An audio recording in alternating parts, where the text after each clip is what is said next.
Still paying for car insurance but not sure what coverage you really need today? Let's uncover the truth about liability versus full coverage before you waste more money. Most drivers confuse these two, and it leads to overpaying or underprotecting their cars. Liability insurance is the minimum required by law in almost every US state. It covers the damage or injury you cause to others, not yourself. If you crash into someone, it pays their repairs, medical bills, and legal fees. But here's the deal. Liability doesn't protect your own vehicle in any accident. Whether your car is totaled or scratched, you pay everything out of the pocket, not insurance. This is where full coverage comes into play and saves the day financially. Full coverage includes liability, collision, and comprehensive, covering your car too. Collision pays for your car repairs after accidents, no matter who's at fault. Comprehensive covers non-crash events like theft, fire, vandalism, and natural disasters. Together, full coverage protects both you and others, offering peace of mind daily.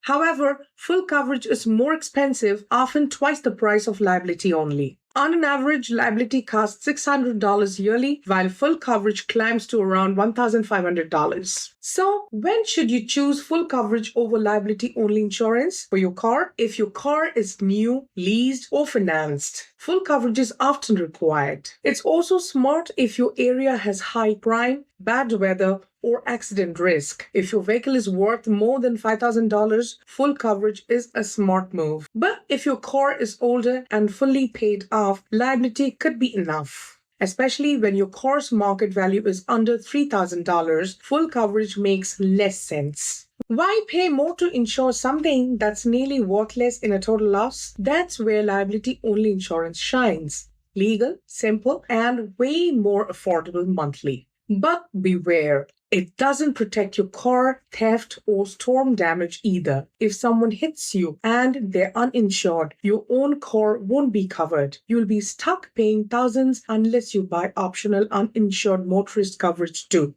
So, it's all about risk. How much financial risk can you personally handle? Liability is great if you can afford to replace your car on your own. Full coverage is better if a single accident could financially wreck your savings. Think of it this way. Full coverage is protection, liability is just permission to drive. Another thing, some people switch from full to liability after paying off their car. That's a smart strategy when the car's value no longer justifies high premiums. But switching too early can leave you vulnerable in costly situations you never predicted. Your choice should depend on your car age, location, usage, and your overall financial cushion. Insurance isn't just paperwork, it's protection when life goes completely off the rails. Also, full coverage includes deductible costs, usually $500 to $1,000 before insurance pays anything. Even with full coverage, you still share some costs in the event of damage. Liability insurance doesn't involve deductibles, but you must pay your own repair bills. That's why many drivers choose a mix, higher deductibles to reduce full coverage costs. You can also bundle policies, maintain clean driving, or use telematics to earn discounts. Some insurance apps even lower your premiums for driving safely or staying under mileage limits. Now here's a fun fact. 78% of drivers don't update coverage after car value drops. That means millions are overpaying for full coverage they no longer need at all. Review your policy every year. Cars lose value fast, especially in the first 3 years. Insurance companies won't tell you to downgrade. It's up to you to optimize. So how do you decide? Liability only or full coverage? Which is truly better? Ask yourself, could I pay to repair or replace my car in full today? If yes, liability might be enough. If no, full coverage is your safety net. No two drivers are alike, so don't pay someone else's policy blindly. Make smart, personalized insurance decisions because your money and peace of mind matters. Know your risks. Know your budget, know your car's true worth before choosing coverage. And if you still feel unsure, talk to an agent and compare real quotes. The best insurance is the one that protects you when life hits unexpectedly hard. Now you know the difference. Choose wisely, drive smart, and keep your finances safe.